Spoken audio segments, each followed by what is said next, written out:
Welcome to session 8 as we look at adding a heads-up display for the Rhino viewport. We'll dive straight in and add an list item component. Now we're going to grab the coat data from our gate, and we know that if any coats are clashing, then no information will be passed along here as we've set input 1 to 0 or to nothing. And what this is doing is just selecting the first index of that list. And then we're going to perform a null item check on that data. If there's no information, then this output n will be true. Then add in a gate or function. So what this will do is if either of the inputs are false, i.e. if there is a clash with the coats, a geometric clash with the coats, or if the stand falls over, we're going to have two booleans feeding into this. If either of them is false, then we will get a true result from this. So I'll add in a panel there so we can see what's happening. At the moment, obviously, it's nothing. So input B will be if there's any clashes with the coats, and at the moment we know that there is no clash. And then input A will be the boolean is false if in equilibrium. So if it's true, then we know that the stand is about to fall over. So in both instances, we know that we have a valid solution here. It's not falling over and there are no clashes with coats. So we're going to add in a stream gate here, a stream filter here, sorry. From this result, that will form our logic of allowing which pieces of data to flow through. I'm going to type in valid solution in our first text box panel,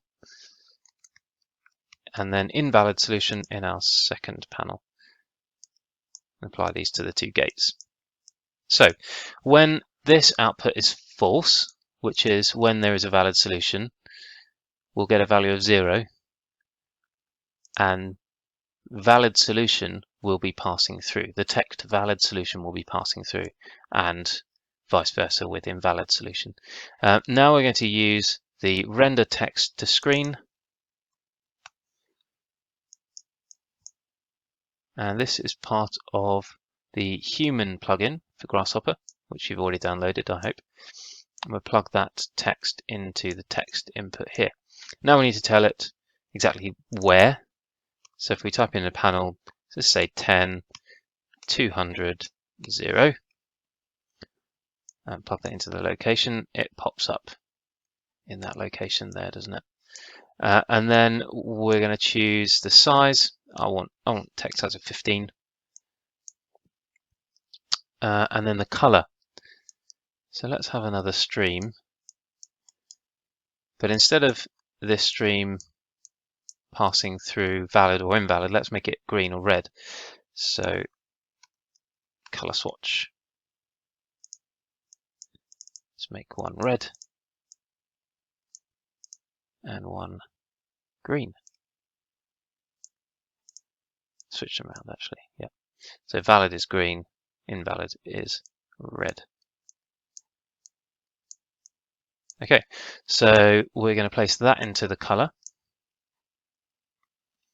And then we'll leave that as it is. So at the moment we should see valid solution in green. And let's hide everything else so that it shows properly. Then we want to apply the factor of safety. Mixing up my words here. Let's just copy all of those, drag it down, make a panel that says FOS space equals space, and press enter. FOS space equals space, enter.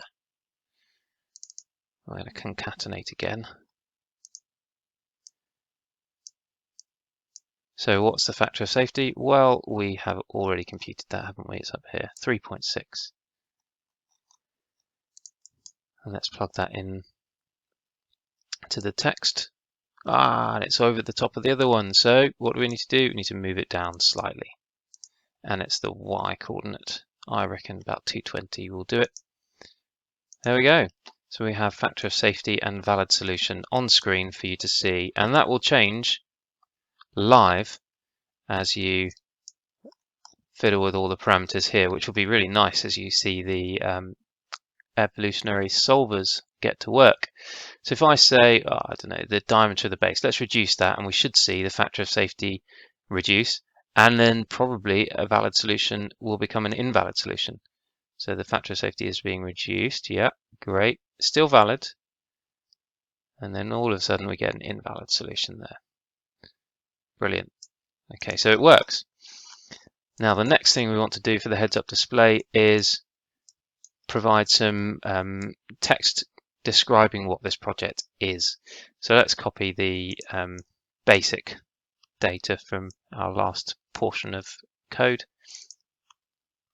I'm going to type in some information here. So what first one needs to be what project name, job number, and this can be really whatever you like. And let's add in a space there, calculation, date, analysis, by, checked, by,